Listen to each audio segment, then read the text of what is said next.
Howdy do. So, remember when I said I was gonna do these every month?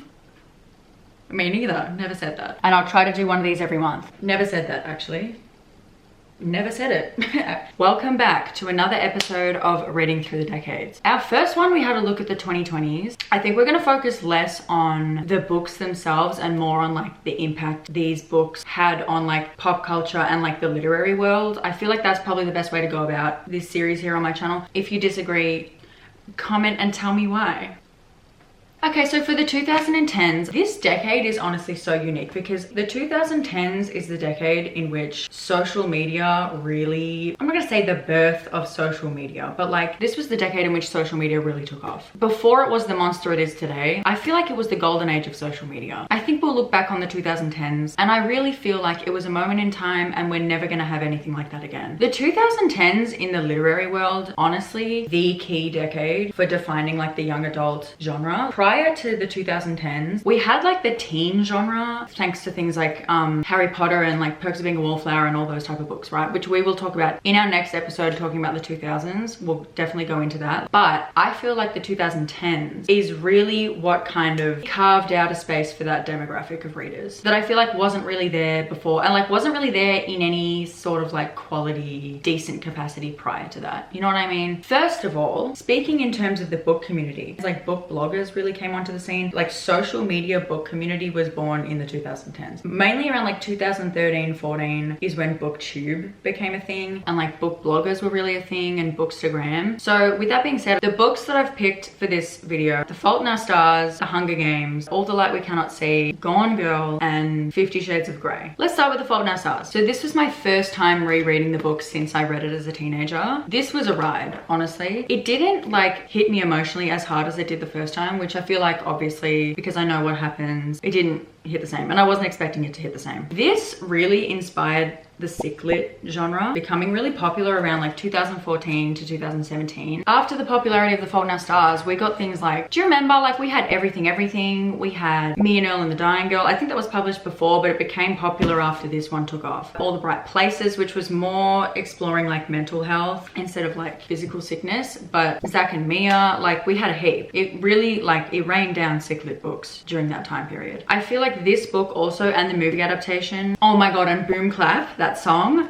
This book and honestly Looking for Alaska, these two books right here, also Paper Towns, low-key, not gonna lie. John Green in general, he was a key player in drawing in like teenagers and young adults back to reading for fun, because I feel like a lot of people who were readers as kids lost interest in it obviously through like school. Man, I could talk for days about the school system ruining reading for young people. Also definitely a key player in establishing the YA genre because of the success of John Green, also like Suzanne Collins, which we'll talk about in a sec. These YA books, like the success of these YA books, the increased demand for them, the YA section in bookstores was nothing like it is now. It was like some measly little tacked on to the children's section. It was sad. It was it was sad. It was pathetic. We can all thank in part John Green. Thank you for your service. I think honestly, this is just my opinion. I think the fact that him and Hank Green and their whole Vlogbrothers, the fact that they were YouTubers, that also helped draw in a lot of young people. YouTube was really the only good social media back then. I remember when I was in high school in the 2010s, everybody was watching YouTube. Like who was watching TV? TV was for old people. TV was not it. People were on Instagram, people were on YouTube, and that was pretty much it. So I think the fact that that's where all the young people were hanging out and spending their time, I think the fact that they were so big on YouTube definitely helped convert like their subscribers and their fans into readers, because they'd go and read John's book and then, you know what I mean?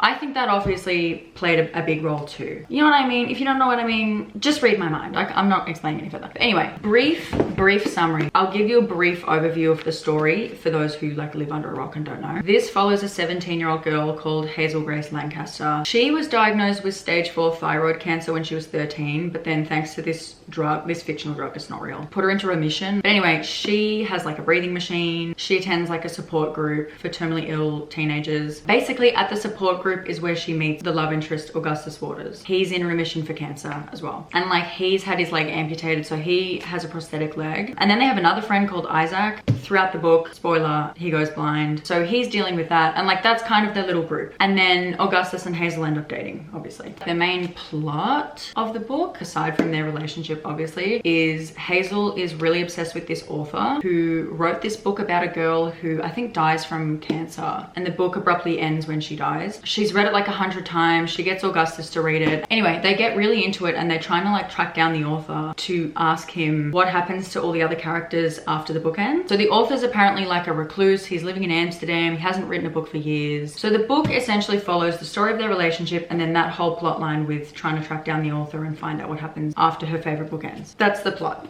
Loki spoiled it. But hey, I would say the broader impact that this book had in the 2010s decade, not only pop culture, but like the literary world, is definitely its massive contribution to popularizing and really defining the YA genre. Obviously, alongside books like The Hunger Games, it definitely helped build upon that massively. I think this one also definitely sparked a lot of conversation about illness and dying at a young age in particular. I think this book and its popularity definitely helped shift the narrative about cancer in pop culture from being viewed as this like solely tragic background element or like used as like a plot device or to set the stage for the plot or something like that. Like My Sister's Keeper, for example, like it took it away from being something where cancer in books and movies and stuff was seen in a very like My Sister's Keeper type of way, and like turning it into being seen as something that actually like deeply influences a character's development or emotional journey. Does that make sense? Because like I think the way that this book approached the topic and the way that John Green wrote these characters to be kind of living alongside their diagnosis was not something that was really seen a whole lot in pop culture and media when it comes to terminal illness stories. I don't know, hopefully I'm like talking about this properly, tell me if I'm not, but I think this and the books that kind of came out alongside the success of this definitely shift the way that terminally ill people are viewed in media. I will say the beginning of the book was very cringe reading as an adult. I think the whole like metaphor cigarette thing, it's a metaphor. See, you put the killing thing right between your teeth, but you don't give it the power to do its killing. Definitely cringe now, definitely cringe at the time, but here's the thing, it's very like I'm 14 and this is deep, which, you know what, back at the time when I read it, that was exactly my opinion. I'm 14 and this is deep. John Green, a pioneer if you will. Anyways, brings us to the next book, The Hunger Games. So I did reread this as well in preparation for this video. So happy I did, because I considered just watching the movie. I'm so happy I didn't. I'm so happy I actually read the book, because while the movie is fabulous, like I will say, I feel like this movie franchise adapted the book phenomenally, because we all know how easily book to movie adaptations can fall on their face. I do think you need to read and watch both to like fully appreciate the story. The book is obviously incredible in its own right, and if I had to pick only one, it would be the book 100%. The book is obviously better 100%, hands down, no competition. But the movie being brought into existence just adds a whole other layer to the story, if only for the fact that we are given additional perspectives and insight into the capital and the districts that we otherwise wouldn't have had. I'll use District 11 as an example. When Rue dies. Oh, spoilers by the way. Spoiler by the way. Mate, if this is how you got spoiled, that's on you. You know what? I don't even care. I actually don't care. You've had 17 years to read the book, okay? Someone's kid was born and then became a legal adult in the time that this book's been out. If you haven't read the book or watched the movie, that's on you, babe. So yeah, when Rue dies and Katniss lays the flowers around her and like sings her to sleep, death, you know, shows her respect in her death. In the movie, we are shown how this is received by District 11 in the form of riots and uprising against the Capitol. So in the movie, this is obviously linked as the motive for allowing the two winners in the end. We're also able to see how it all played out with Haymitch convincing Seneca Crane, who is actually only a movie character, by the way. So we see him going to him and like pleading a case for the two winners and the whole like young love storyline. In the book, this is still shown. It's way more in an indirect way. That pushback from the districts against the Capitol is way more so alluded to, but the reader would definitely have to piece that together themselves. The movie, it's spoon-fed to you, like down the gob. The way they did it in the book is like District 11 scrape together, send her a piece of bread from the district, and like there's a whole thing made out about the bread from each district looking different, and so when she receives the bread from District 11, she recognizes it. So she's like, oh, this is bread from District 11, like they would have had to send this directly from them.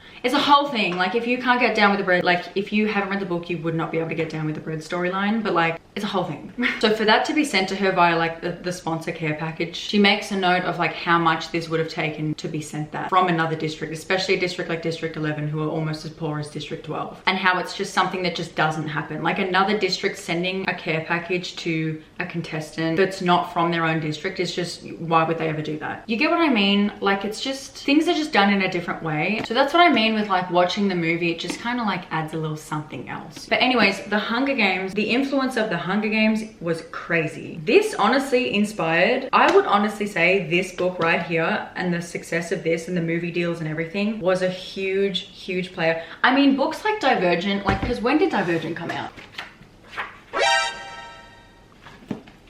No way. When did I even meet Veronica Roth? Lily, be brave.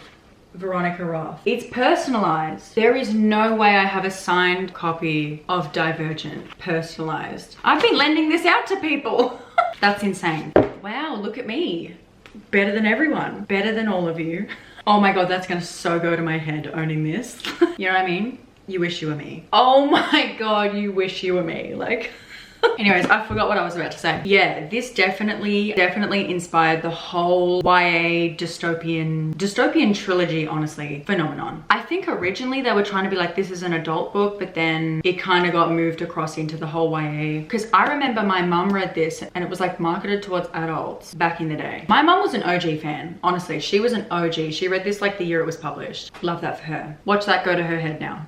That did lead to things like the Divergent series and that getting a movie deal. Oh my God, what else? Like Uglies. Actually, I think this was kind of before. Oh, Big Lie. Big Lie. Maze Runner. Unwind by Neil Shusterman. You know we love a bit of Neil on this channel. The Scythe trilogy. Some of those were actually published prior to this, but I think they got a second wind, or like that's when they really had their moment in the sun, was because of the success of this and the demand was so high. All of these like YA dystopian books just kind of, you know, skyrocketed in popularity. I think these type of stories being such a phenomenon and sought after genre at the time really, I guess, pointed to this kind of hunger for stories about government, for stories about like government control and rebellion. I think people were really drawn, especially young people, were really drawn to the notion that like even a young person can spark massive change, you know, and that like power lies within the people and not the ruling class, and the whole like strength in numbers. I think the 2010s was probably the perfect climate for stories like this to really take center stage, and especially was so huge. This is the 2010s we're talking about. This is the era where social justice and like activist movements were really on the rise, because it was really the era where social media started transforming into the capacity that we have it today, right? It made all of these online activist movements so much more accessible to people, and with information being able to become so widespread so easily without first being filtered through mainstream media. That's the key thing here, really. Social media was really the key, because prior to that, the news and the information that people were able to receive widespread and fast was obviously filtered through mainstream press. You know what I mean? Like, it wasn't like, we have to remember, babes, we're talking about 10 years ago. It really was the perfect breeding ground for stuff like this to take flight. And I honestly think in a climate like that, stories about regular people being empowered to spark change on a massive scale against corruption really took off. And I think that's why the demand for dystopian was so huge. But again, one girl's opinion, but I truly believe that. I would love to discuss in the comments, like, disagree with me if you want. So that's really our YA moment. We had to give a spotlight to YA at the beginning of this video, because really the 2010s belonged to the YA genre. Stepping outside of the YA genre, let's talk about some adult books, because let's not forget, publishing didn't stop for the adults just because YA was having its moment. Okay, we'll kick it off with 50 Shades of Grey. I know it's what you all want to hear about. We cannot pretend that this was not a moment in time. When this book came out, dude, and I mean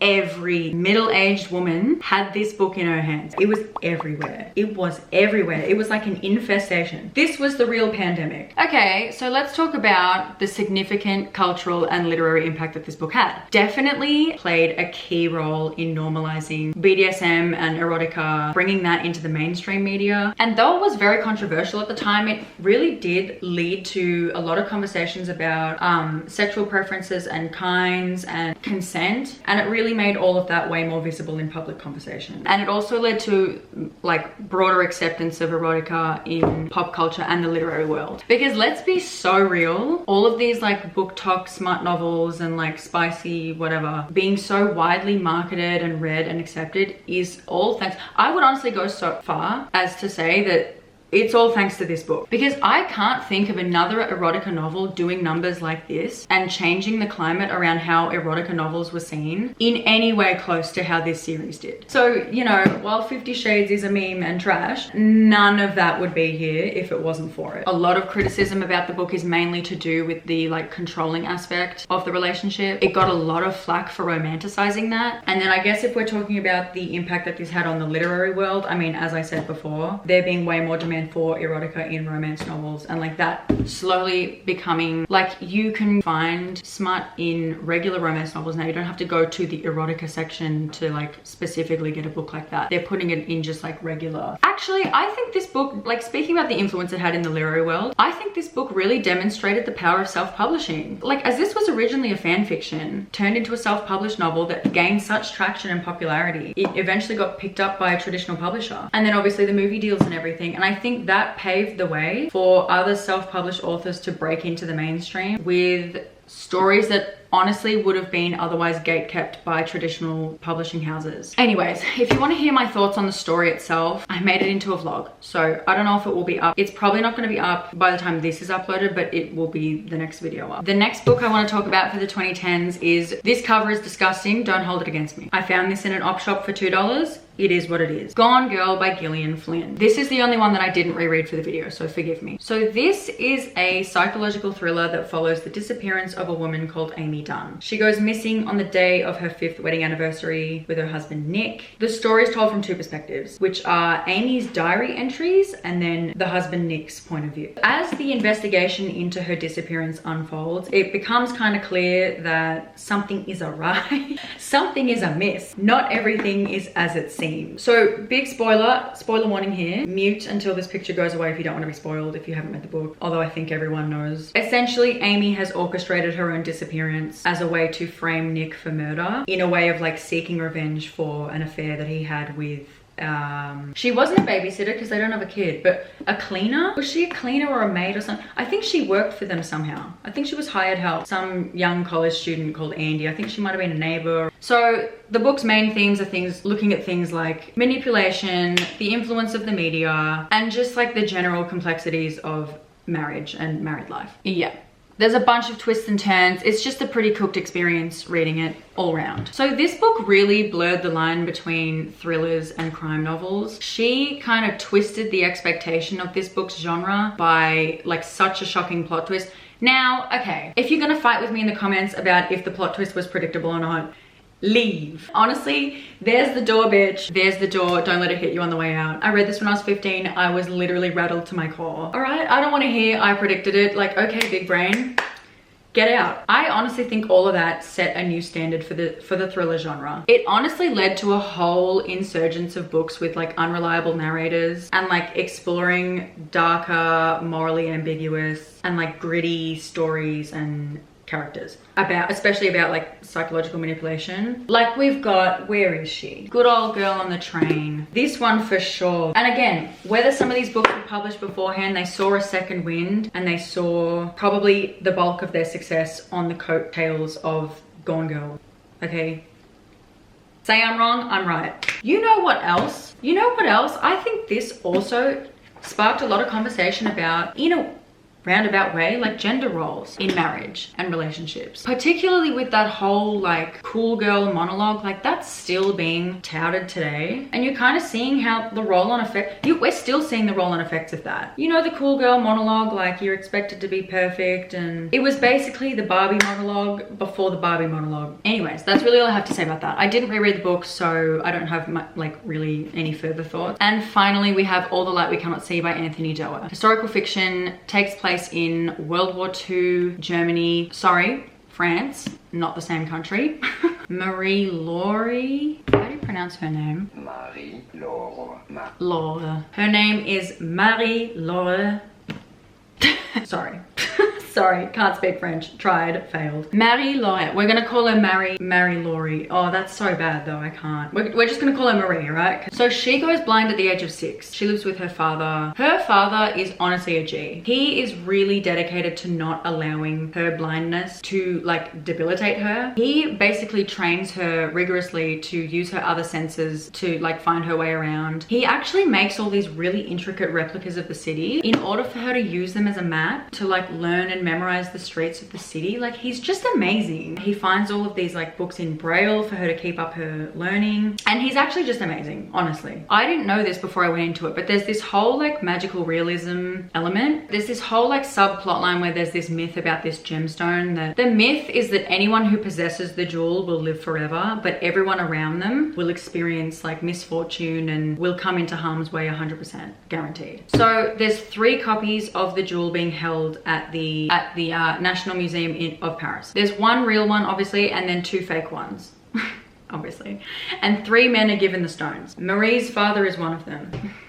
We can kind of guess that Marie's dad is the one with the real stone. Being honest with you, the whole gemstone plotline was kind of I don't know, it didn't do it for me personally. Just kind of fell flat for me. But you know what I mean? At the end of the day, what do I know? I'm not an English major. I'm just an idiot with a library card. There's another character, the second perspective. This young boy, he is a German soldier. And like basically the book follows him, like his time in training with the other soldiers. He's got this nerdy friend that ends up actually suffering a lot in their boot camp because he lied about something to get in there, and he ends up kind of like paying the price for that later. So we get this like very contrasting perspectives, right? And then eventually they obviously come into contact at some point in the book. When I heard the plot summary for this book over the years, I really had a different opinion of what this book was going to be. I always assumed it was going to be like a love story, but it's kind of not. They don't even meet until like the final third or quarter of the book, and it's just not where I thought the story was going. But that's okay. I just think, I don't know, my personal opinions on the story, I just think it was kind of half-baked, which is a crazy thing to say about a book that's 510 pages long. You know what I mean? Like we definitely had the real estate to work with, but alas, it also is a crazy thing to say about a book with so many awards. But you asked for my personal opinion here. Okay, you know what though, however, listen to me good. Even though I wasn't a fan of that whole cross-genre thing, World War II historical fantasy mixed with historical fantasy, bitch. Historical fiction mixed with magical realism. Even though I wasn't a fan of that, I think back in 2014 when this came out, this was definitely a very unique concept. Could be wrong, I don't know, correct me. Again, this is a discussion here. I'm not the be all end all of, you know what I mean? I don't know anything, I'm just a girl with an opinion. But I think like a World War II historical fiction novel that explored crossing genres like that. I think also the fact that this had way more of an emphasis on like the style of the prose, like the writing style, very lyrical type of prose,